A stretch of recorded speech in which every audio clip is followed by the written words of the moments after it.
Greenland's ice is hiding a nuclear time bomb. Fire under the ice. The first warning wasn't a siren, it was a smell. A drill bit chewed into ancient ice, and the core that came up reeked like a garage floor. Diesel, faint but unmistakable. That sample wasn't alone, and neither were the questions. If the buried waste under Greenland is thawing, who pays when it surfaces? The United States, Denmark, or Greenlanders downriver? A scientist bagged the core. One small detail would matter later. A sheen that clung to the ice even after it warmed. Camp Century had a research cover story. Project Iceworm had a different plan. To see why it sounded brilliant, we need to go back. The Cold War calculation. In the late 1950s, Washington's nightmares weren't abstract. The Soviets had missiles, the Arctic looked like a shortcut over the top of the world, and early warning radars left gaps you could fly a bomber through. Planners stared at maps and saw the polar region not as empty white, but as a new front line. If conflict came, it would come fast, and the first moves would decide everything. Greenland suddenly mattered. The island sat between North America and Eurasia like a giant aircraft carrier made of ice. During World War II, the U.S. had established airfields there. After the war, the 1951 U.S.-Denmark Defense Agreement formalized what American engineers and airmen were already doing, operating from Thule Air Base on Greenland's northwest coast. Thule became a gateway, runways, docks, fuel, and a lifeline into the interior. Here's where the audacity kicked in. Army engineers pitched an idea that promised invisibility and survival, build under the ice. Not a bunker you could spot from the air, but a grid of tunnels, workshops, barracks, and eventually, missile launch positions spread for thousands of miles beneath what they confidently called safe, stable ice. The selling point sounded irresistible.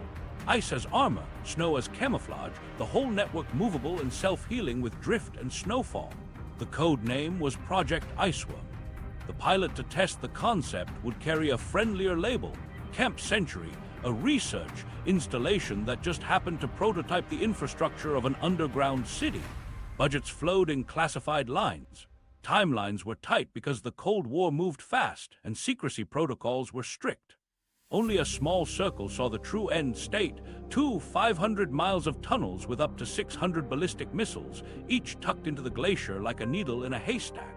If the Soviets tried to target it, they'd be shooting at a moving, regenerating labyrinth. Denmark's role sat in a diplomatic gray zone. Officially, Copenhagen had agreed to U.S. defense activities in Greenland. Politically, it needed plausible deniability, especially about nuclear matters. The public face stressed science, snow mechanics, polar medicine, and survival gear. What Denmark knew versus what it could admit became a balancing act. Greenlandic voices, meanwhile, weren't in the room. The communities who lived with the landscape weren't asked about turning their ice sheet into a weapons platform. On paper, the plan made strategic sense. Intercontinental ballistic missiles were new, vulnerable to counterstrikes, and accuracy was improving by the month. Submarines were still maturing. Hardened silos in the continental United States were obvious targets. A hidden Arctic grid looked like a hedge, one the enemy couldn't find, much less destroy in a first strike. And if the tunnels were cheaper to expand than concrete silos, the math could tilt even further in Iceworm's favor. But there was one variable the pitch treated like a constant, the ice itself. The Army's Cold Regions Research and Engineering Laboratory had data, models, and confidence. Snow compacted into firn densified into ice, and ice flowed. They knew that. The assumption was that flow would be slow enough to accommodate engineering fixes, steel arches, regular maintenance, maybe a bit of shaving here and jacking there. The phrase stable ice kept appearing in memos. Stability, in theory, could be engineered. Thule gave them access. From the sea, they could haul in everything: prefabricated beams, generators, tracked vehicles, food, fuel, and later, something even more ambitious, a compact nuclear reactor to keep the lights on without a convoy of diesel drums. The cover story helped. Reporters could be shown snow labs and mess halls while sensitive corridors stayed out of view. The Army got to practice living under the ice while keeping the endgame quiet. Meanwhile, the broader Cold War clock ticked. Sputnik had already beeped across the sky, proving Soviet rocketry. U-2 flights sketched the adversary's capabilities at great risk. American planners feared a missile gap and wanted options. Iceworm was an option that promised surprise. If an underground city could breathe, heat, and maintain itself through Arctic winters, those missile launchers could too. There were dissenting voices. Some engineers warned about ice creep, the relentless squeeze of plastic ice deforming around any void. Others flagged maintenance costs. But early green lights came anyway because the strategic upside looked huge and because a pilot project felt affordable. Build Camp Century, learn in place. If problems showed up, solve them.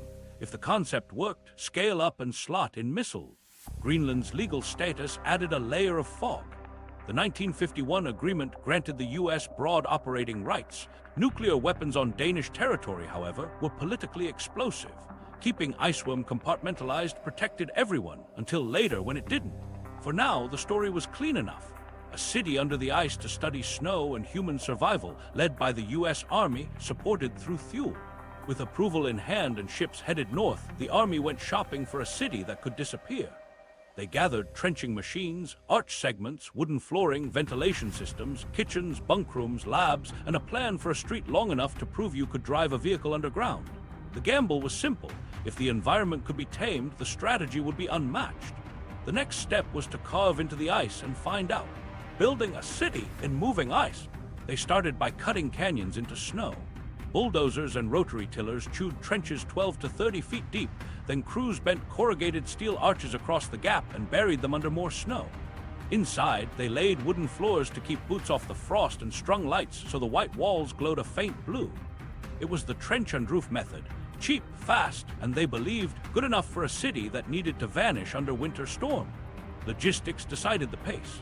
Everything came through Thule by ship when the sea lanes opened, then crawled inland on tracked convoys called sled trains, low wooden sleds stacked with crates, drums, and arch segments, towed by overland snowcats and massive tractors.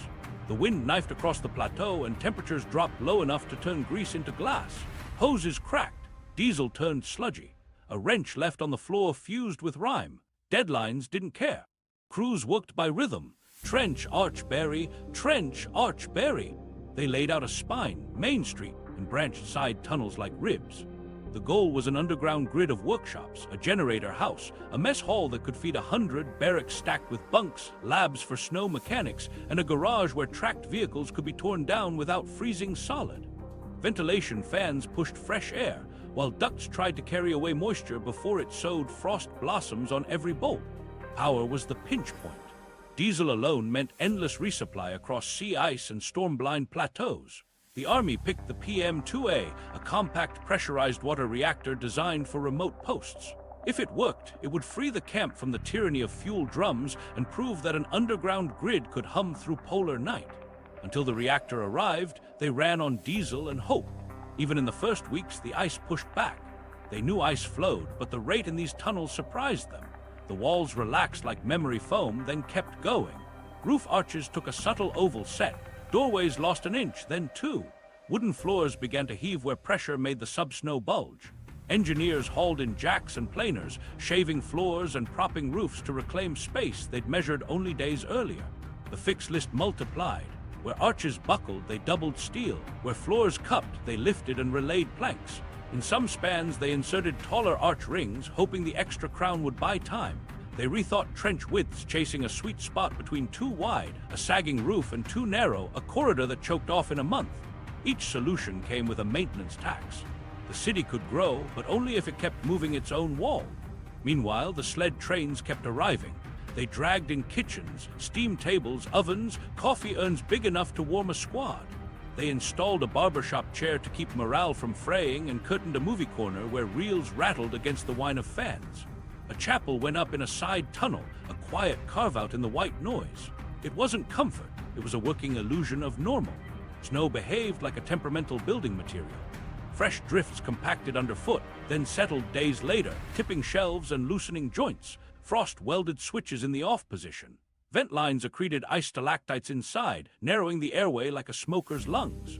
The crew learned new habits. Tap a valve before trusting it, keep a spare glove on the tool you're about to use, and never set a metal mug on the floor unless you want to leave it behind.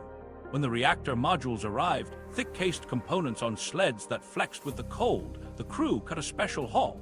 The PM-2A needed shielding, coolant loops, and a reactor room isolated from living quarters. They lowered the pressure vessel into place, assembled steam generators, and lined the room with lead and borated materials. Above, the glacier kept moving, indifferent to nuclear ambition. The cover story looked good here. Scientists in parkas ran density tests on snow blocks, set up weather masts topside, and logged wind drift. Visitors could be shepherded through clean corridors past an orderly mess and into a lab where augers leaned against ice walls. Not shown, the jacking crews, the bowed arches marked with chalk dates, the floor panels stacked like playing cards for the next planing cycle. First cracks literally forced a rethink. One morning, a ceiling segment suddenly scrolled downward, snow flowing between arch ribs like toothpaste. They evacuated the bay, cut relief slots, and re-roofed the span with a tighter arch pattern. Notes went into logbooks. Settlement rate here, arch spread there, recommended retrench date. The grid was becoming a living patient that needed constant care. Still, when the reactor came online, the camp exhaled. The lights steadied, heaters surged. The kitchen finally ran without rationing kilowatts. The labs could refrigerate samples the way the scientists wanted, instead of relying on the ambient freeze, which was never as controlled as it looked. On paper, the systems worked. In the corridors, you could hear steel talking, tiny pops as arches took new loads, a low creak that reminded everyone the roof wasn't a roof. It was a river slowed to a crawl, and it was already shaping their city faster than any schedule accounted for. The reactor that powered a dream. They called it PM2A, a compact pressurized water reactor meant for places no power line could reach. Its heart was simple in concept. Enriched uranium fuel in a steel vessel, water as coolant and moderator, control rods to tame the chain reaction, and steam spun off to drive generators. But making that heart beat under a glacier took choreography. The reactor hall sat in its own carved chamber, wrapped in shielding that stacked lead, steel, and borated materials. Piping traced loops from the core to steam generators and back, insulated against a cold that snapped lesser metal. Before first criticality, procedures ruled every minute. Technicians calibrated neutron detectors, tested emergency shutdowns, and pressurized the primary loop while watching for the tiniest leak. The camp's radiation team mapped the hall with survey meters, chalking baselines on the walls. In a side room, a decontamination station stood ready, sinks, scrub brushes, dosimeter racks, and lockers labeled with personal badges. Outside the door, a red light stayed dark until fuel loaded, and the room took on a hum you felt more than heard. When the gauges finally settled and the turbine picked up, the place changed. Electricity stopped being a ration.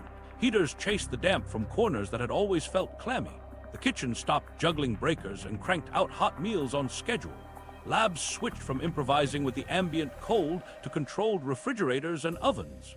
The machine shop ran lathes and welders without breathing down the neck of a diesel generator. Even morale moved. Movie nights didn't fight flicker or brownouts, and coffee urns stayed hot through midnight shifts.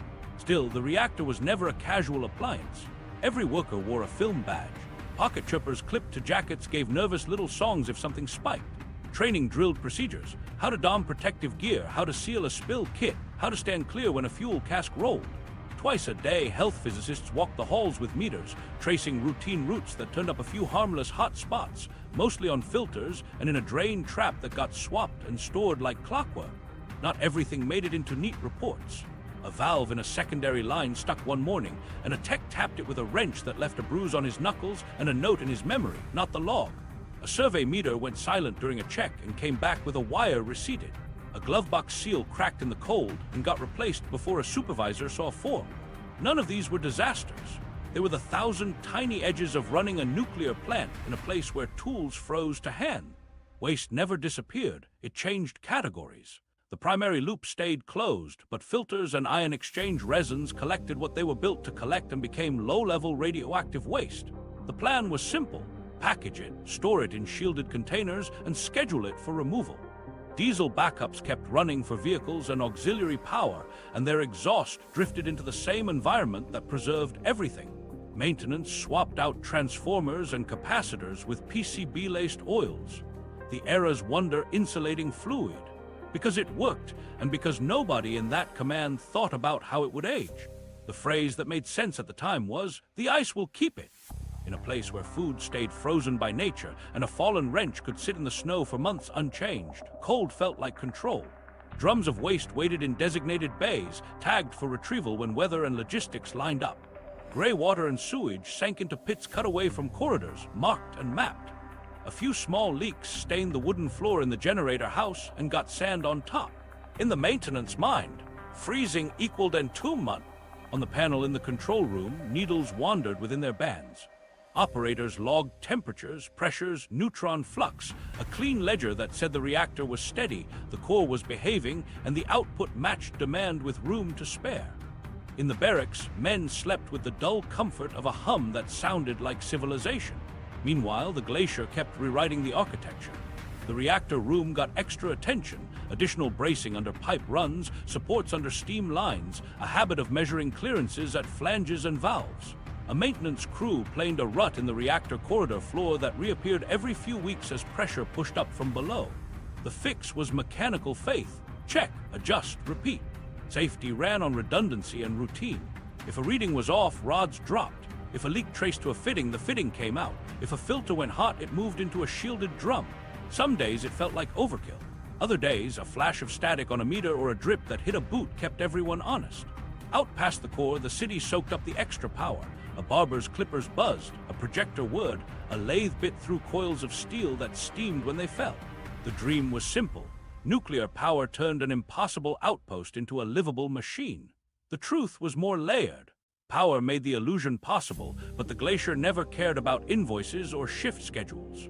While the gauges looked steady, the ice above flexed on its own time, and the people who kept the plant running learned to live with two clocks ticking at once. Cover story versus secret mission. The public face sold wonder. Reporters flown to Thule saw a snow highway disappearing into a white horizon, and beneath it, clean corridors where men in parkas tested snow density and cooked pancakes underground. They heard about survival rations, polar medicine, and how wind sculpted drifts. A guided walk hit safe highlights.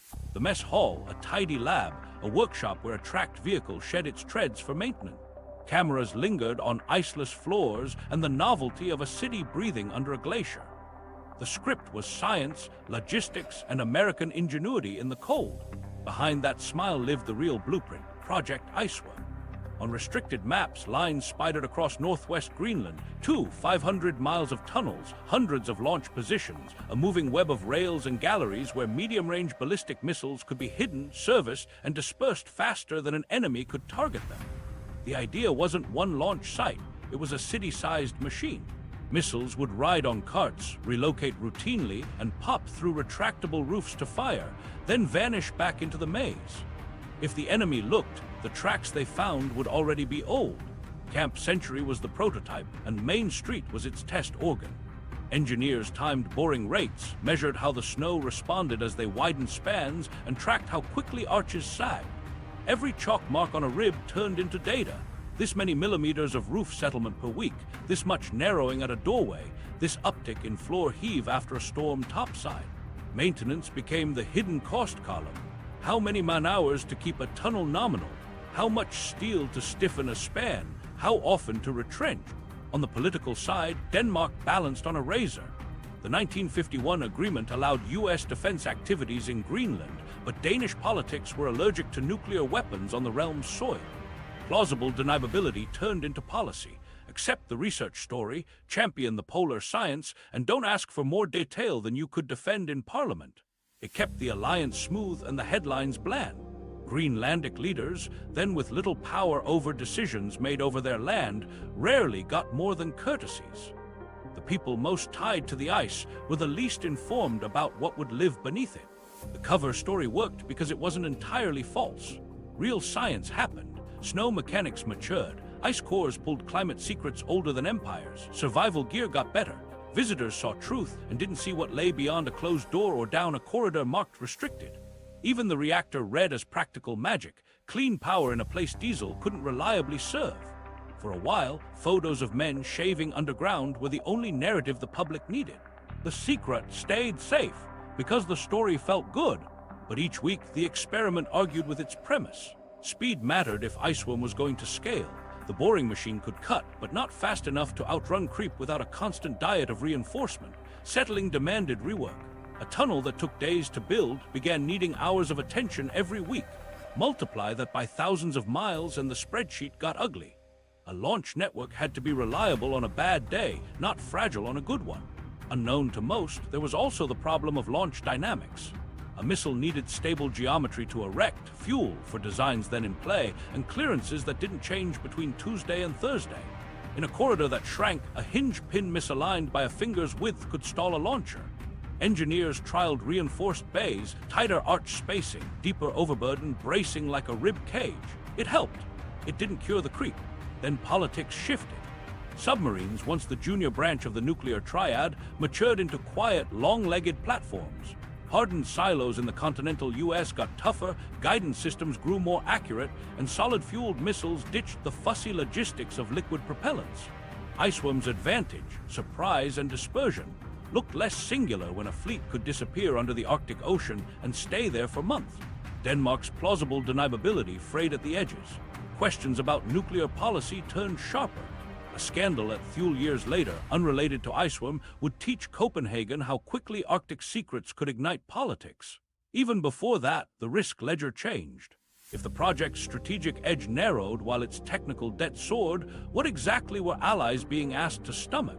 Meanwhile, Greenlanders started forcing their way into the conversation.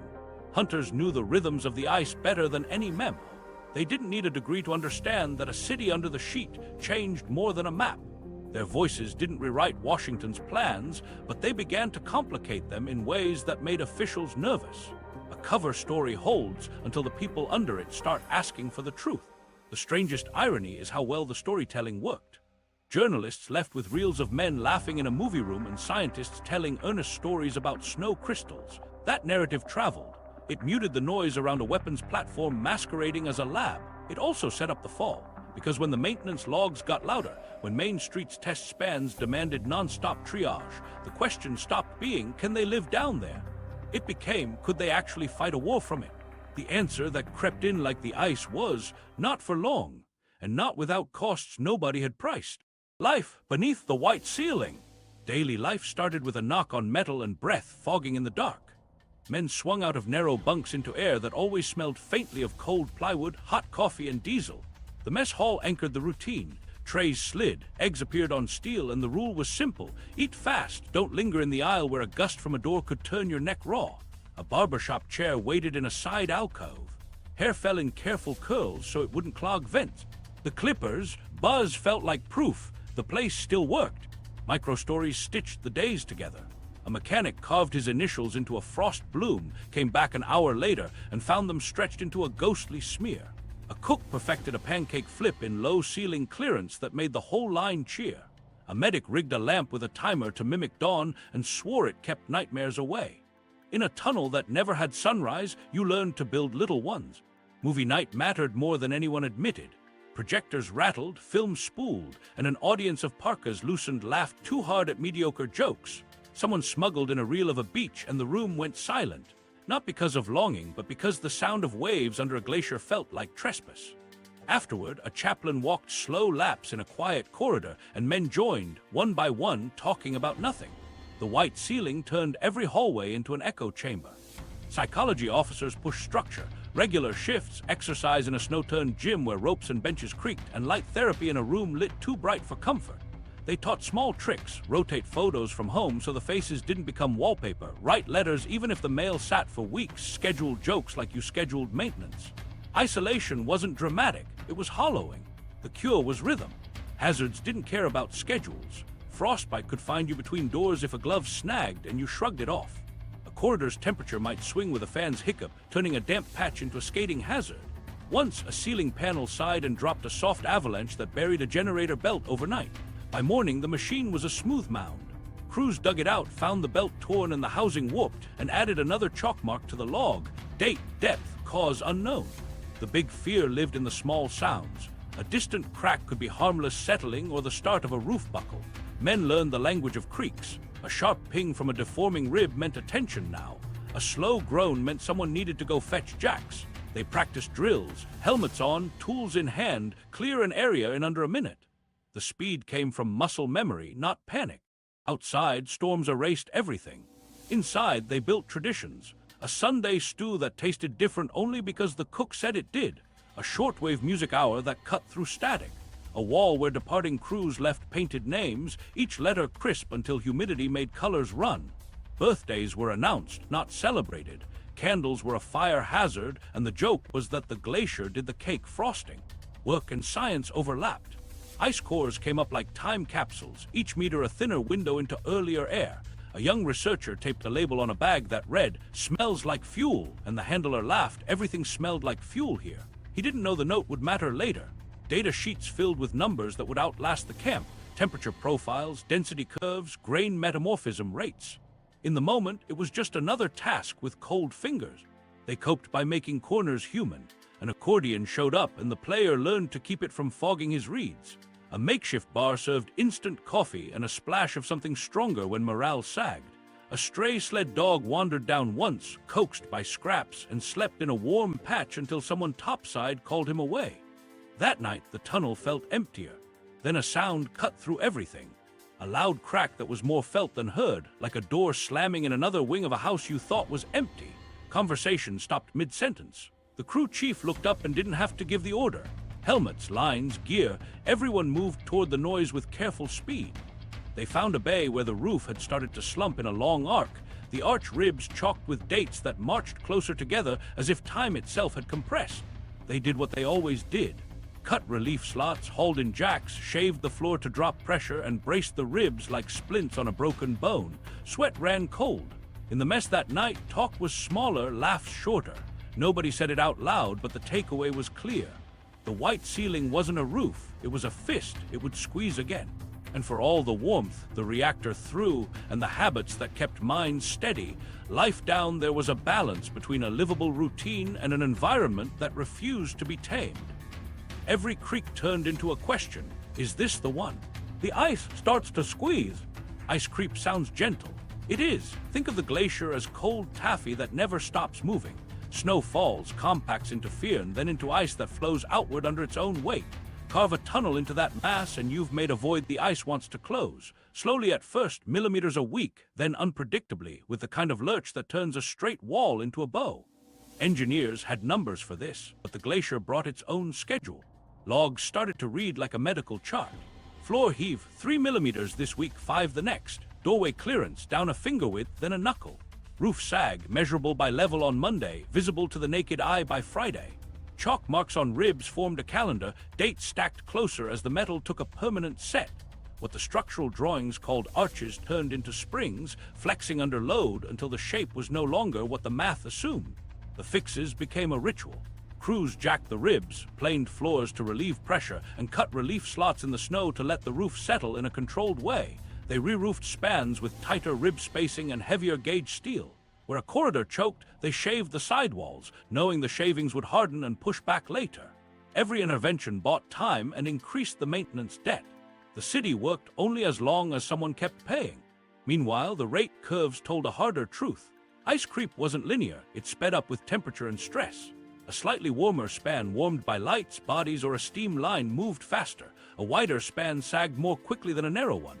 The sweet spot narrowed. Too small and you couldn't work. Too big and you couldn't hold shape. Engineers tried ribbed liners, extra overburden, even sacrificial slots designed to crush first. Each idea helped, none solved. They tracked hotspots. One generator bay developed a persistent roof wave that returned days after every repair. A storage gallery pinched to the point where crates had to be unpacked outside and slid in piece by piece. The reactor corridor stayed open but demanded constant planing as the floor humped under the weight of the overlying snow's push. In a lab, a workbench-level bubble lived off-center. Nobody bothered to correct it anymore. They just shimmed instruments and kept going. Numbers turned into money. Man-hours for maintenance climbed month after month. Spare steel, jacks, and replacement arch segments ate cargo space on sled trains that were supposed to carry expansion materials. Commanders did the math. If Main Street's few thousand feet demanded this much attention, a network of 2,500 miles would become a full-time triage ward. The budget projections curved upward, past the line where strategic advantage justified cost. There was also fatigue of materials and of people. Steel ribs work-hardened under constant flex. Bolts buried in frost seized and snapped. Wood floors soaked, froze, warped, then splintered under planers.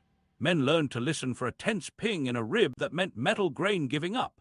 They also learned the kind of exhaustion that comes from fixing the same problem again and again while the cause ignores you. Every week, someone asked the forbidden design question, what if we stopped maintaining for a month and watch? That was never more than a thought experiment, because stopping maintenance meant losing corridors, gear, maybe lives. But the question hovered because Iceworm required a city that could operate not just in steady state, but in crisis. A launch complex can't need a carpenter every afternoon to keep its doors square. The ice taught them about thresholds. Temperature rose a few tenths in one sector and deformation doubled. They swapped bulbs for lower heat lamps, wrapped steam lines in extra insulation, even rerouted foot traffic to reduce human heat in sensitive spans. Good measures and a confession, the environment drove them now. In a strategic plan built on control, control kept slipping. They documented failure gracefully.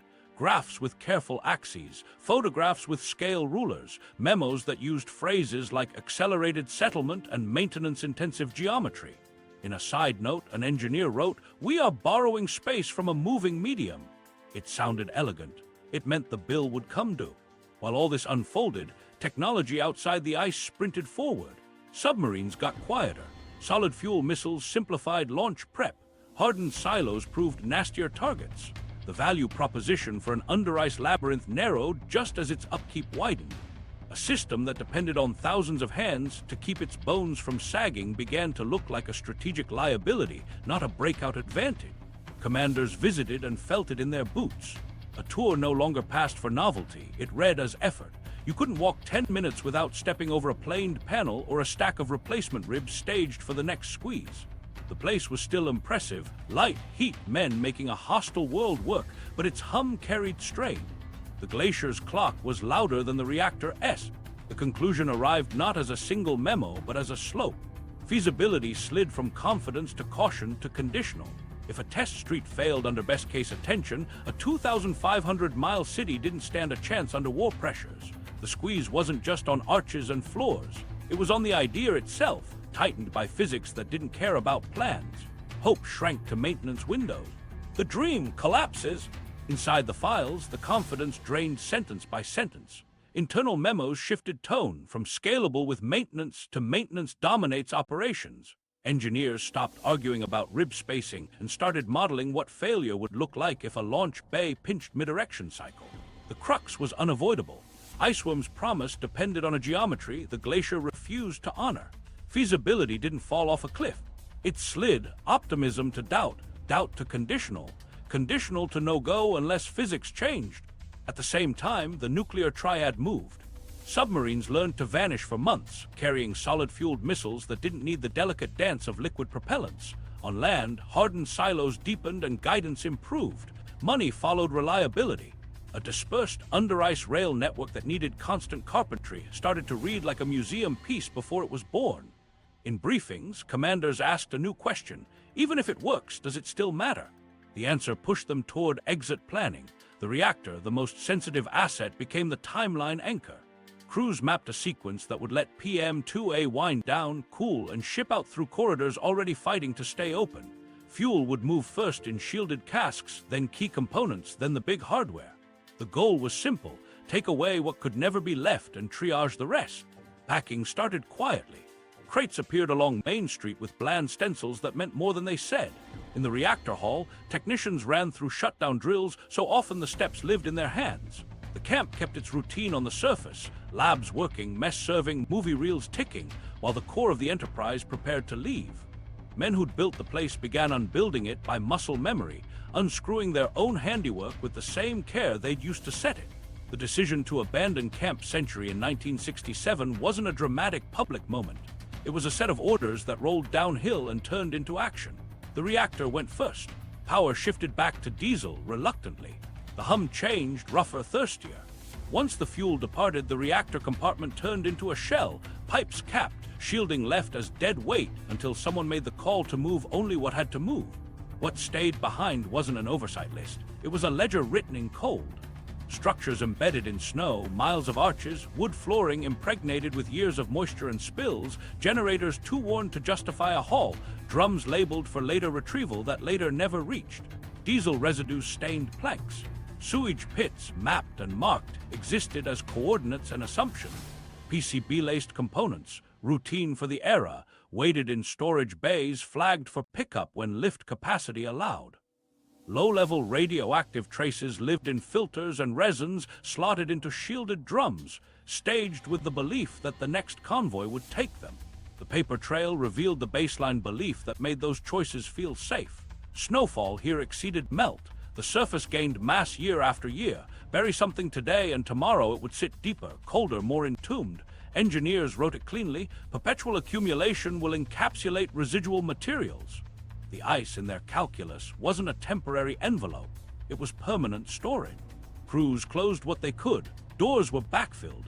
Corridors that would never see boots again got their last chalk marks. A generator bay was left tidy out of habit, even though everyone knew tidiness didn't matter to a glacier. The mess served a final hot meal that tasted like every other, which was the point. Men shook hands in tunnels that had tuned their hearing to creaks, and then they stepped back into light that felt too bright. The Cold War rolled on without them. Satellites multiplied. Submarines patrolled. Missiles in silos stood watch. Iceworm faded into the category of ideas that made sense until the world moved. The camp sank into its own medium, a buried artifact of a moment when the Arctic looked like a blank page for ambition. But the ice kept the receipt. The glacier didn't forget the arches, the floors, the drums marked for later, or the stains in wood that froze with the season, thawed a fraction and froze again. The belief that accumulation would always outrun melt lived in spreadsheets and sign-off memos. It lived in national agreements that treated the interior of Greenland as a safe, static vault. It lived in a quiet line item that said, "Retrieval deferred." Years later, when climate baselines shifted and accumulation no longer guaranteed burial, those documents read differently. What had been risk managed became risk postponed. The language of non-recoverable in current conditions sounded less like a constraint and more like a choice framed by a wrong assumption. The men who signed those forms weren't villains. They were engineers and officers making decisions inside the physics they thought they understood. Abandonment is a sterile word for a messy act. Camp Century didn't vanish. It was stored by nature on a promise nature never actually signed. The city under the ice became part of the ice, and its ledger, diesel ghosts, PCB oils, low-level radioactive filters, the bones of a nuclear-powered dream, waited in cold storage. The Cold War forgot because forgetting was convenient. The ice didn't. It kept everything, including the cost, until somebody came back to pay. And the bill gets bigger every warm summer. The thaw and the science. Decades after the city went dark, satellites started telling a different story about the ice above it. Summer melt seasons crept longer. Winter refreezes didn't claw back as much mass. Instruments mapping Greenland's surface showed shallow basins forming in places that had read as flat for generations. One of those subtle sags lined up with coordinates that once meant mess halls and machine shops. Camp Century wasn't buried deeper every year anymore. In some seasons, it was losing cover. To understand the pace, scientists stitched together data sets that never existed in the 196s. Satellite altimetry tracing elevation changes centimeter by centimeter. Radar sounding peering into layers like a CAT scan, and climate reanalyses blending station readings with models to reconstruct temperatures and snowfall. Over the Camp Century region, the surface mass balance, the difference between what falls and what melts or sublimates away, began trending toward the wrong side of zero in warm years. It wasn't every year, but it was enough to redraw the assumption that snowfall would always entomb what lay below. Field teams returned, not to reopen corridors, but to measure the skin of the glacier with boring precision. Stakes drilled into the surface shifted over months, showing both horizontal flow and vertical loss. Shallow cores came up with melt layers, dense, refrozen bands inside lighter snow that mark hot summers like rings in a tree. Meltwater percolated downward and stopped where cold, impermeable ice turned it sideways, sending it along grain boundaries and old structural weaknesses. Those pathways mattered. They were the routes future contaminants could ride. Meanwhile, a different kind of core, deep-time climate data, kept proving the point that cold storage isn't disposal. The ice archive from the old camp had seeded a field that now tracked greenhouse gas rises with stunning clarity. That same clarity fed models that simulated what a few more degrees of warming would do to the northwest Greenland plateau. The results weren't tidy. In within decades scenarios, seasonal meltwater reached deeper, and more of it escaped the surface refreeze to move through the firn like a slow leak in a roof. Translation: the vault is starting to sweat. Modelers built exposure timelines with a grim sort of humility. Nobody claimed a day, an hour. Instead, they ran ensembles, thousands of virtual Greenlands under different warming pathways. Under moderate warming that matched current trends, some runs showed structural remains and waste-relevant layers entering the zone of seasonal meltwater influence within the latter half of the century. Under higher emissions paths, that window crept closer. Uncertainty stayed, but the direction held. Surface observations added texture. A shallow depression over the site collected seasonal ponds that flashed blue in satellite images before draining through cracks, a process known as hydrofracture elsewhere on the ice sheet. Even without dramatic fractures, simple percolation mattered. When meltwater trickled into once dry layers, it picked up what was there. Old diesel residues trapped in wood fibers, PCB oils congealed in cold corners, low-level radioactive traces bound to filter media. Cold doesn't neutralize, it pauses chemistry.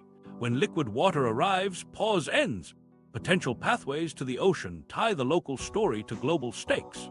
The Camp Century area sits in the catchment of ice streams that eventually feed west into Nares Strait and Baffin Bay. Nothing about that is fast, but ice flow plus episodic meltwater movement creates a conveyor with patience. Scientists mapped likely routes: percolation to an impermeable layer, lateral transport, refreeze, repeat, with occasional seasonal bursts that move pulses farther than any average implied. It's a slow-motion, plumbing problem under a continent of ice. A key finding crystallized across papers and briefings. Contaminants aren't gone, they're in cold storage. Storage turns into source when hydrology changes. The phrase legacy waste became literal, not rhetorical. Diesel range organics, PCBs with half-lives that laugh at decades, and low-level radioactive residues that were minor in 1965 become problems when dissolved, mobilized, or physically liberated by collapsing structures and fracturing ice. To turn risk into decisions, scientists frame scenarios instead of certainties. Best case, surface mass balance hovers near zero, melt seasons fluctuate, and exposure delays stretch into the next century with careful monitoring buying time. Middle paths bring intermittent releases, small, hard-to-detect pulses that enter the local hydrology and accumulate downstream. Worst paths crack the surface, drain seasonal lakes, and create rapid transport events no one planned for. The sobering part: even the best case requires attention, because variability alone can deliver surprises. They also chased clues on the ground. Subsidence over-buried galleries created slight dips that collected fine wind-blown particles, changing albedo, darkening patches that absorb more sunlight and melt faster. That feedback loop, tiny on a map, nudged the system toward more melt right where you'd least want it. It wasn't a smoking gun. It was a nudge that matters over years. Communicating all this demanded care. Scientists avoided alarm for its own sake and stuck to the chain. Warming trends verified, mass balance shifts observed, meltwater pathways identified, contaminants cataloged by likelihood, timelines expressed as ranges with assumptions exposed. They flagged unknowns, exact volumes left, precise geometry of the remaining structures, microscale hydrology at depth that models only approximate. Uncertainty wasn't comfort, it was risk. The other discipline that stepped in was remote geophysics. Ground-penetrating radar profiles, flown by aircraft or hauled on sleds, traced reflectors that hinted at buried cavities collapsing into themselves. A few anomalies lined up with old maps of corridors and pits. They didn't show barrels or boards. They showed changes in density where materials contrast with ice. Enough to suggest, not enough to certify, which is why the next steps in any plan include targeted probes. All of it pushed the story out of nostalgia and into policy.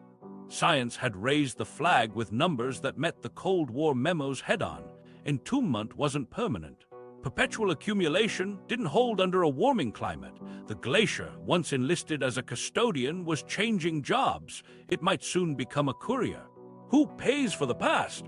Science put numbers on the risk. Lawyers reached for clauses. The first stop was the 1951 U.S.-Denmark Defense Agreement, the document that opened Greenland to American bases. It granted broad operating rights at places like Thule and, by extension, access inland.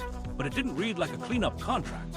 Liability language was sparse. Nuclear specifics were politically radioactive in Copenhagen, and Greenland, then a Danish colony, didn't have a seat at the table. The treaty built runways. It didn't imagine thawing waste. Greenland's political map changed. Home rule arrived in 1979. Self-government in 2009 recognized Inuit rights and greater authority over resources and environment. With that came a voice and a memory. Communities near Thule remembered forced relocations in the 195s to make room for the base. They remembered the 1968 Thule bomber crash and Denmark's "no nukes" policy stretched around a U.S. nuclear enterprise. Camp Century wasn't a headline then, but it fit a pattern. Decisions made far away, consequences left nearby. Diplomats walked two hallways at once. Publicly, Washington stressed partnership and respect for treaties. Copenhagen emphasized alliance unity and a commitment to Arctic stewardship. Nuke, speaking for Greenland, asked sharper questions. Who authorized nuclear machinery under our ice? What remains, and when will it be removed? In private cables, officials weighed exposure, legal, political, financial, and watched the models that said within decades, like a clock with no numbers. Liability debates narrowed to two competing instincts. One was polluter pays. If U.S. activities created the waste, the U.S. should fund remediation. The other was treaty shields. Operations occurred under a defense agreement with Danish consent in an era when the science and standards were different. Both stances feared precedent. If Camp Century opened the door to retroactive cleanups across the Arctic, who else would knock? Old DW line sites, Soviet dumps on drifting ice, forgotten fuel caches. Every file had a budget attached. Greenland's perspective made the abstractions concrete. Health wasn't a line item. It was hunting grounds, drinking water, and trust. Even if exposure came as small pulses, the risk translated into worries about fish, seals, and the food chain. Environmental pride, the sense that the ice and tundra define identity, collided with a history of being told later. Leaders pressed for data sharing, joint assessments, and a say in any plan that involved their land. It wasn't just cleanup. It was self-determination. Lawyers parsed categories. Low-level radioactive waste could trigger one set of protocols, PCB contamination another, diesel range organics a third. International law offered hints but not answers. The polluter pays principle had moral force in modern environmental practice, yet the events predated many of the frameworks that codified it. Sovereignty complicated everything. U.S. operations, Danish jurisdiction, Greenlandic autonomy. Meanwhile, ice melted on its own schedule, ignoring footnotes. Funding questions circled like aircraft waiting to land. Would Congress appropriate money for a site most Americans had never heard of, especially if liability wasn't conceded? Would Denmark underwrite work tied to an ally's secret project, risking domestic blowback? Could a trilateral fund, US, Denmark, Greenland, share costs without assigning blame? Each option needed a champion and a timeline. Each could stall on politics long after the melt season arrived. One thread pushed the stalemate forward: transparency. Greenlandic officials demanded inventories, maps, and technical notes once held tight. Scientists advocated open data on melt trends, percolation, and likely exposure pathways. The logic was simple: shared facts shrink conspiracy, and trust lowers the temperature. The risk was equally clear. The more the public saw, the harder it would be to argue that later remained an acceptable plan. There were attempts at framing. One proposal floated a phased response: immediate monitoring and containment trials funded collectively, with liability allocation deferred until exposure thresholds were crossed. Another suggested a legal fiction: treat the site as an orphan waste problem eligible for a special Arctic remediation mechanism, sidestepping fault to unlock money. Both ran into the same wall: precedent. Everyone wanted action. No one wanted to write the rule that would bind them elsewhere. Greenland's leaders, reading the room and the climate, leaned into moral clarity. The waste exists because a superpower used our land for its defense without our consent. The world changed. The climate changed. The responsibility to act sits with those who made the choice and those who benefited. That wasn't a courtroom motion. It was a pressure campaign aimed at the only players who could move mountains of snow, law, and budget quickly. Privately, U.S. officials recognized the strategic optics. Competing powers were bidding for Arctic influence. Showing up to remediate a Cold War legacy signaled respect and reliability in a region where trust is currency. The cost, while real, could be framed as national security in a warming world. Denmark saw a chance to repair old wounds with Greenland and to demonstrate that the unity of the realm included environmental justice, not just jurisdiction. As lawyers circled, the melt didn't wait. Each warm summer tightened the time window for orderly decisions. That urgency began to break logjams. Working groups formed with all three flags. Monitoring expanded. Language softened from no admission of liability to without prejudice to future determinations. It wasn't an apology. It was a path to doing something before the ice forced everyone's hand. The legal knot isn't untied. It's loosening under heat and necessity.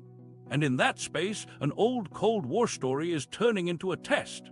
Can allies own a buried past before it becomes a flowing present? The ethics of buried secrets start with the simple question: when a government buries risk under someone else's ice, who owes the truth? During the Cold War, secrecy felt like safety.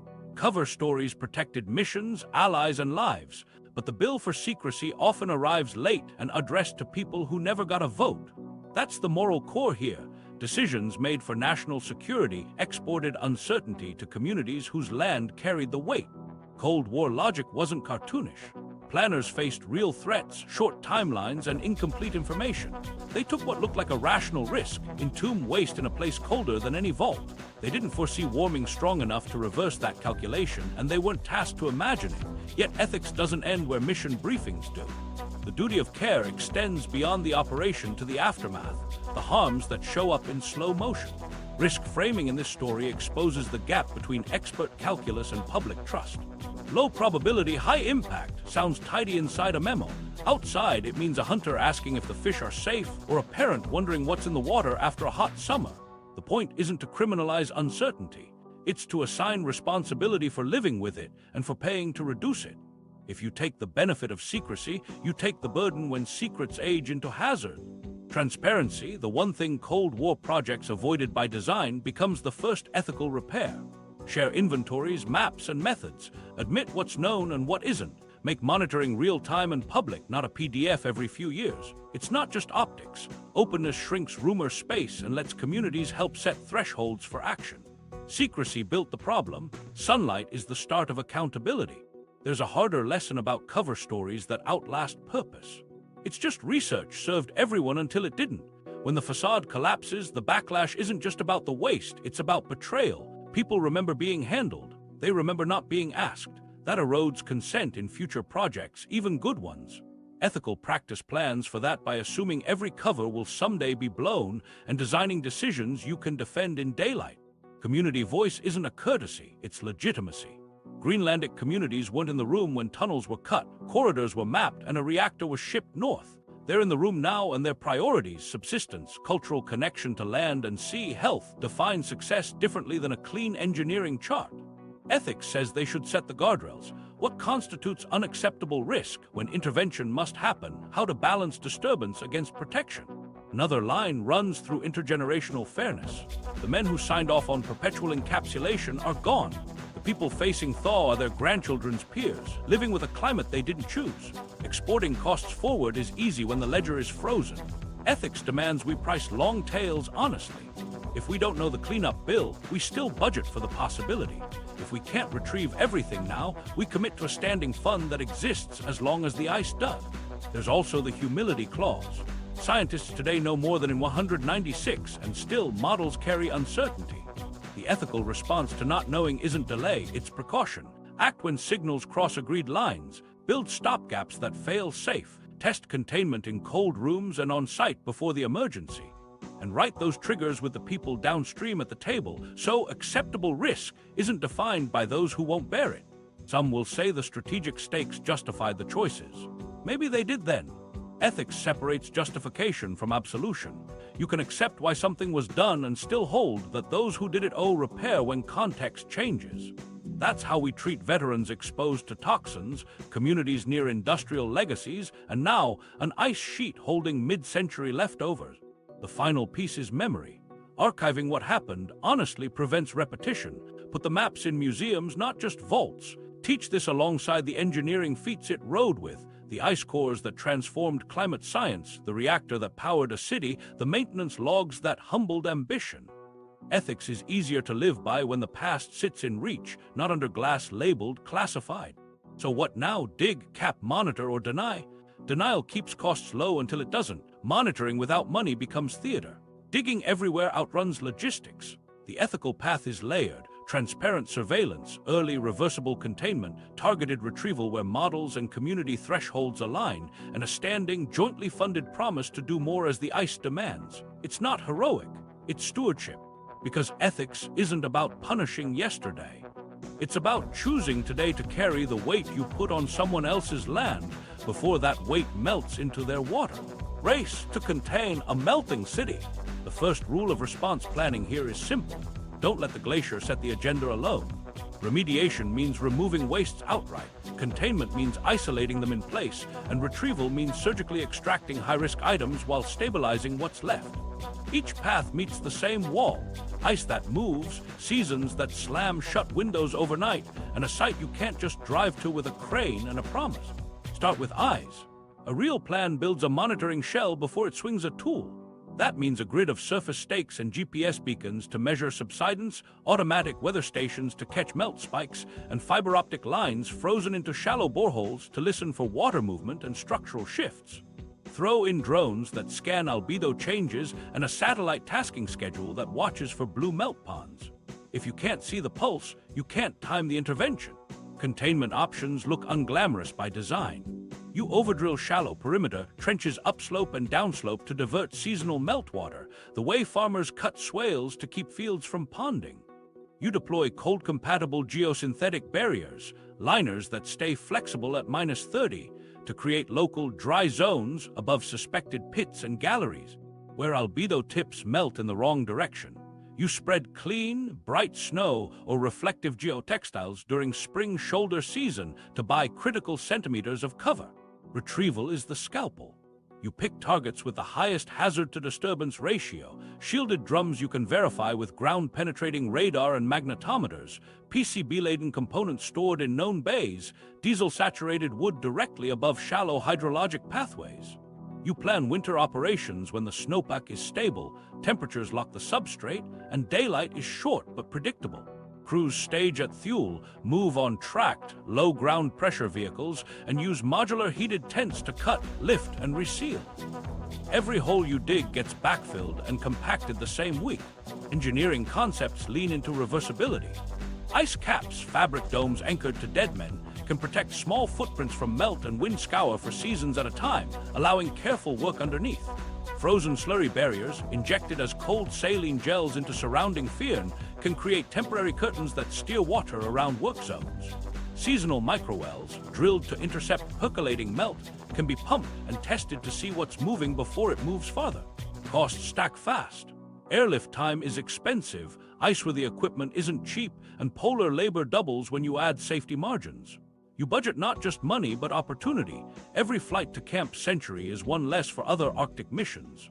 A realistic price tag lands in the tens to low hundreds of millions over a decade, depending on how aggressive retrieval gets. That number scares committees until you frame it against waiting. Small, planned removals now versus emergency responses to a messy release later. Who writes the check?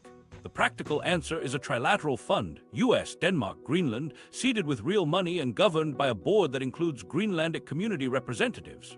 The US contribution carries the largest share, tied to operations history. Denmark brings state capacity and legal cover. Greenland holds veto power over timelines that trample local seasons, travel routes, or cultural sites. Without that structure, process will eat summer. Case studies guide the playbook. The DW line cleanup across the Canadian Arctic proved you can treat PCB soils in cold places with thermal desorption units that fly in pieces and bolt together on snow. Oilfield site removals on Alaska's North Slope taught teams how to winterize everything from excavators to field labs so seals don't snap and hoses don't turn to glass. Svalbard's coal legacy showed that reflective covers and snow farming can shave melt on specific slopes by measurable margins. Each success came with caveats. Go small, stage well, and never outdrive your evacuation plan. Training matters as much as hardware. Mixed crews, Arctic experienced engineers, Greenlandic guides, health physicists, and hazardous materials specialists build muscle memory before they step onto the plateau. Drills include whiteout shelters, cold burns, meter failures, and a rule that any meter reading you don't understand pauses the job. You carry spare everything, pumps, liners, fasteners, because waiting for a resupply flight can cost a season. Permitting in Greenland isn't a rubber stamp. Environmental assessments need to model not just contamination risk, but wildlife disturbance, snowdrift impacts from structures, and cultural site proximity. You don't bulldoze a sled dog trail or cut a snow berm that reroutes wind into a settlement's hunting access. Consultation isn't a meeting, it's a calendar. Communication can't be an afterthought. A live dashboard, updated melt metrics, operation status, sample results turns rumor into data. Plain language summaries in Greenlandic and Danish, not just English, tie the technical work to what people care about: water, food, and safety. When you miss a target date, and you will, you say why and push the revised plan, not a shrug. There's a truth under all the planning. We won't get one clean shot. This will be phased. Year 1, build the eyes and test 2 containment methods on small patches. Year 2, retrieve a handful of high-confidence drums and a PCB unit, then evaluate. Year 3, expand what works, shelve what doesn't, adjust to whatever the melt delivered. It's slower than headlines want and faster than bureaucracy prefers. Whether the fund is full or a season slips, one constant stands. The Glacier is a partner you can't negotiate with. It will move. It will melt more some years and less in others.